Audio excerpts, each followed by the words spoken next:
전국에 계신 재림 성도 여러분 안녕하십니까? 새로운 한 기가 시작되었습니다. 지난 2기 처음 교과방송을 녹음하면서 과연 저희들이 계속 교과방송을 녹음해 갈 수 있을까라는 생각을 했었는데요. 이렇게 한 기가 훌쩍 지나간 것을 보니까 하면 되는구나 라는 희망을 갖게 되는 것 같습니다. 지난 한 기 저희 교토시를 인도해 주신 하나님께 먼저 감사를 드립니다. 또한 저희 교토시 방송을 처음 시작부터 지금까지 계속 들어주시는 전국에 계신 성도님들께도 감사 인사를 드립니다. 저희는 하나님의 인도하심과 또 전국에 계신 성도님들의 응원을 다시 한번 힘입어서 새로운 한 기 시작해 보겠습니다. 이 시간 함께 하실 분들을 소개하겠습니다. 지난 기에 이어서 이번 3기에도 충청 앞에 보은교회 섬기는 조은영 목사님, 삼성교회 임민호 목사님, 장고항교회 조성규 목사님께서 함께 패널로 수고해 주시겠습니다. 앞으로 잘 부탁드립니다. 그러면 3기 제1과 교과 방송, 교과를 토의하는 시간 15분, 세 분과 함께 힘차게 시작해 보겠습니다. 저희는 지난 2기 내 양을 먹이라 라는 주제로 베드로 전후서에 나타난 주제들을 함께 연구하고 또 토의해 보았습니다. 이번 3기는 갈라디아의 복음이라는 제목으로 함께 연구할 텐데요. 당시 갈라디아 지방에 전해졌던 복음의 내용과 특별히 믿음으로 말미암는 의 또는 구원의 진수를 경험할 수 있는 귀한 시간이 되지 않을까 기대해 봅니다. 그럼 첫 번째로 제1과 이방인의 사도 바울 함께 공부해 보도록 하겠습니다. 기억절입니다. 그들이 이 말을 듣고 잠잠하여 하나님께 영광을 돌려 이르되 그러면 하나님께서 이방인에게도 생명 얻는 회개를 주셨도다 하니라. 사도행전 11장 18절 말씀입니다. 이번 주 교과 어떤 내용들을 공부하는지 조성규 목사님께서 간단히 설명해 주시겠습니다. 사울은 예수님을 메시아라고 주장하는 그리스도인들을 잔인하게 박해하는 인물이었습니다. 그러나 하나님께서는 사울을 이방인의 사도로 부르셨죠. 바울은 박해하던 예수님을 메시아로 받아들이고 이방인에게까지 전하는 선교사가 되게 되는데요. 오늘은 그러한 부분을 살펴보게 됩니다. 네, 일요일 그리스도인들의 박해자입니다. 그렇다면 사도 바울은 회심 전에 어떤 사람이었는지 설명해 주실까요? 다소 사람 이 사울은 스데반을 돌로 처형했던 사건에 연루된 인물로 사도행전에서 처음 등장하게 됩니다. 그리고 예루살렘에서 발생했던 더 광범위한 박해와 관련해서 다시 등장하게 되는데요. 사울은 분명 자발적인 열정이 넘치고 또 엄격하며 호전적인 이 바리새파에 속해 있었을 것입니다. 그는 하나님의 나라에 대한 선지자들의 예언이 성취되지 않았다고 보았고 예수를 메시아로 믿는 이와 같은 종교적 타락을 제거함으로써 그날이 이르도록 하나님을 돕는 것이 자신의 사명이라고 생각을 했습니다. 사도행적을 보면 이렇게 이야기를 합니다. 스데반의 신문과 죽음의 광경에서 사울은 광적인 열성을 가진 것처럼 보였다. 그 후에 사울은 스데반이 사람들에게 수치를 당하면서도 하나님으로부터 영광을 받고 있다는 확신이 들자 분노를 느꼈다. 사울은 계속 하나님의 교회를 핍박하여 교인들을 박해하고 그들의 집에서 잡아다가 투옥하고 죽이도록 제사장들과 관원들에게 넘겨주었다라고 말을 합니다. 이후에 사울은 이스라엘로부터 그리스도인들을 제거하는 하나님의 심부름꾼이 되기로 자처를 합니다. 예, 그렇다면 이렇게 사도 바울처럼 다른 사람이나 교회에게 피해나 상처를 주는 잘못된 확신, 고정관념, 편견 이런 것들에는 무엇이 있을까요?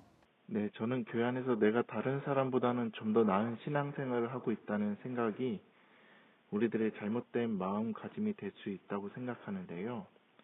그러한 마음가짐은 다른 사람에게 은연중에 많은 상처를 주게 되고 때로는 다른 사람을 경책하게 되고 또 상대방의 신앙생활을 흔들리게 할 수 있는 아주 좋지 않은 마음 자세라 생각을 합니다. 예, 월요일 사울의 회심입니다. 그렇다면 이런 사울이 어떻게 회심을 하게 되었나요?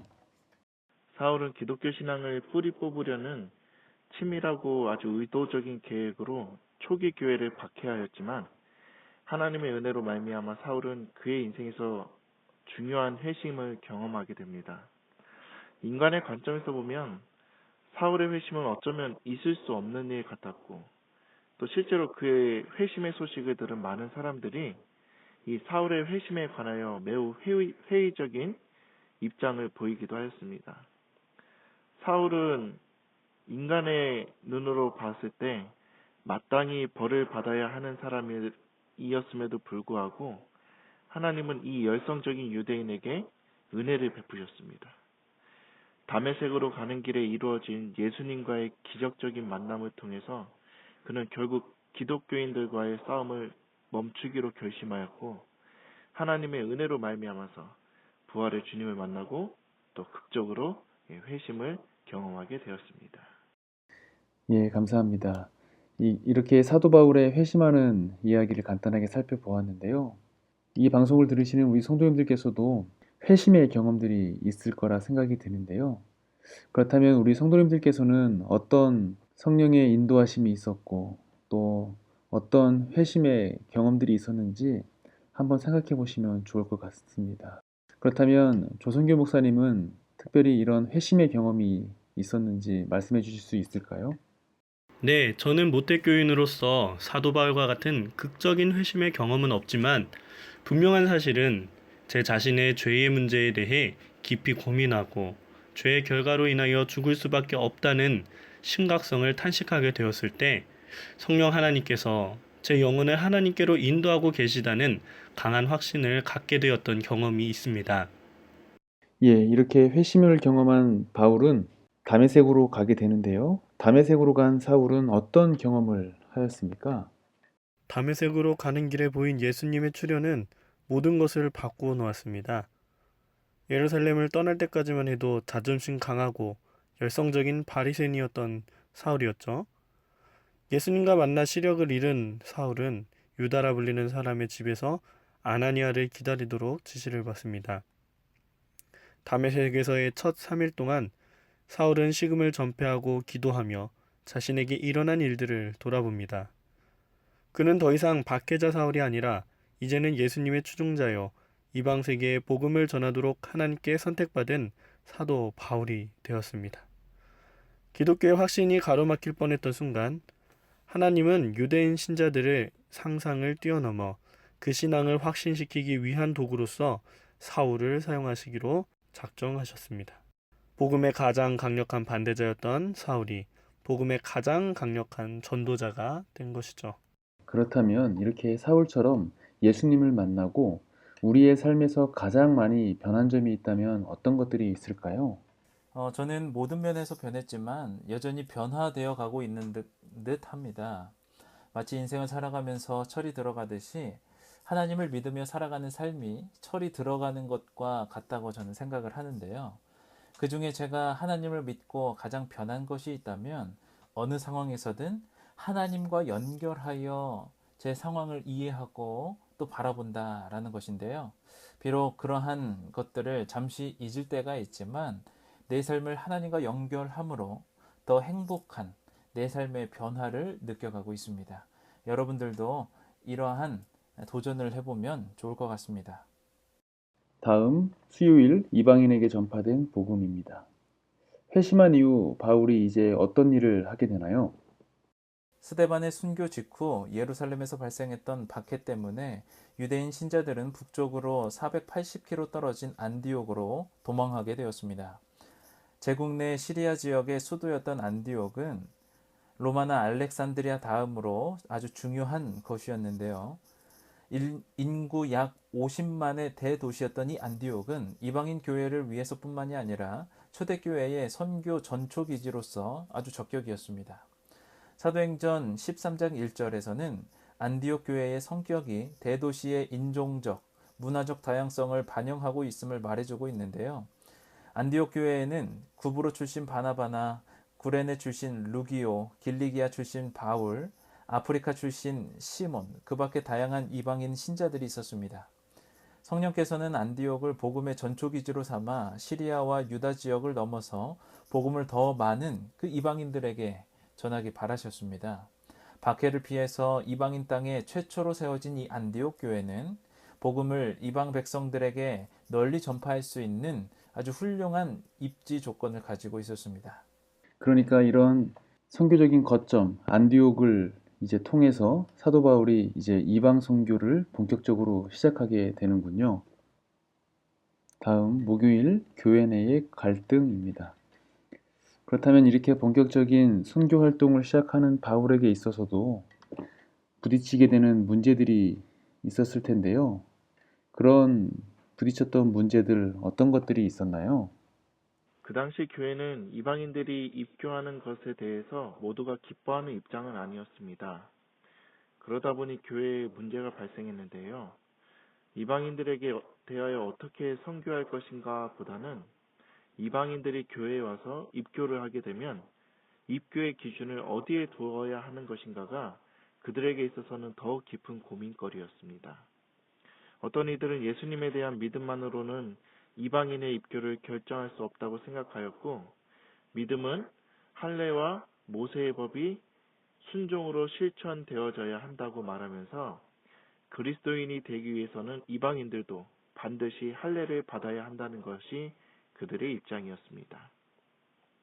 유대인 신자 가운데는 그들이 전통적으로 행해왔던 율법과 규례를 여전히 중요시 여긴 나머지 이방인 신자들도 그러한 관습을 지켜야 한다고 믿는 사람들이 있었는데요.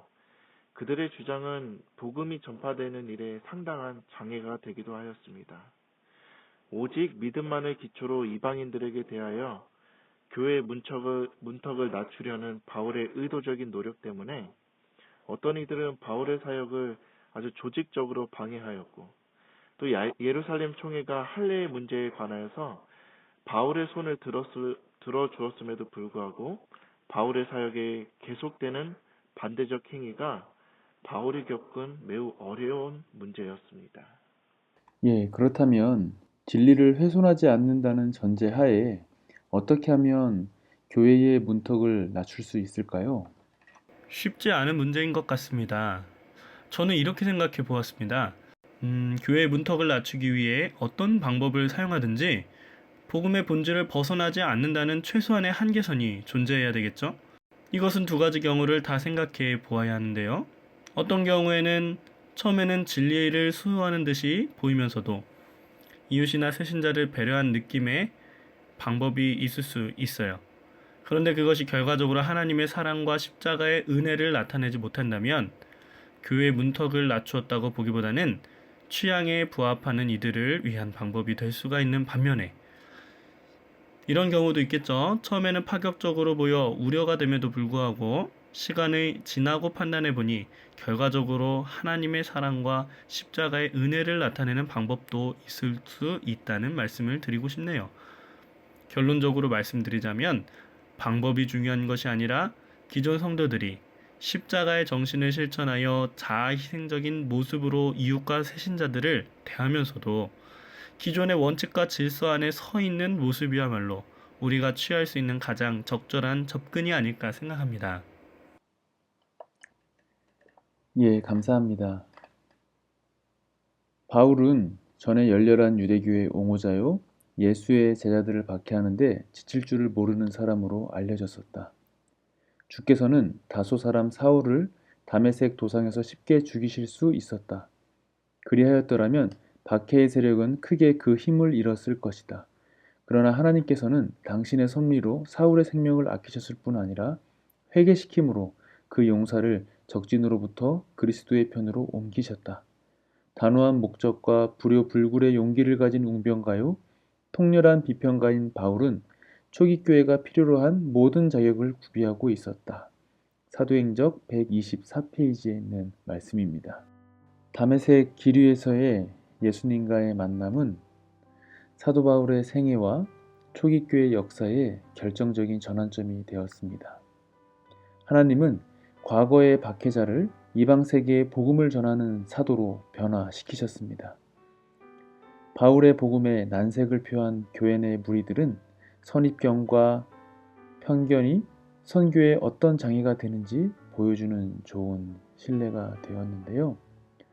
오늘 저희들 짧은 시간이었지만 사도 바울에 대해서 간략하게 살펴보면서 오늘 나는 복음의 방해꾼이 되고 있지는 않은지 한번 자신을 먼저 살펴보면 좋겠습니다. 그리고 비록 처음에는 복음의 방해꾼이었지만 예수님을 만난 이후에 사도 바울이 복음의 최전방에 선교사요 또 하나님의 협력자로서 또 동역자로서 그가 최선을 다해서 복음을 전한 것처럼 오늘 우리의 교회들이 복음의 최전선에서 최선을 다하는 교회가 되기를 소망해 봅니다. 이상으로 오늘 교과 제1과를 마무리하도록 하겠습니다. 다음 주 제2과는 바울의 사도적 건의와 복음이라는 제목으로 함께 토의하겠습니다. 바울이 당시 갈라디아 교회에 여러 서신을 보내면서 교회가 직면한 거짓 교리에 대해 사도적 건의로 기도했습니다. 그런 내용들에 대해서 다음 주 공부해 보겠습니다. 저희 교토실을 위해서 항상 기도해 주시고 응원해 주시는 모든 성도님들께 감사를 드립니다.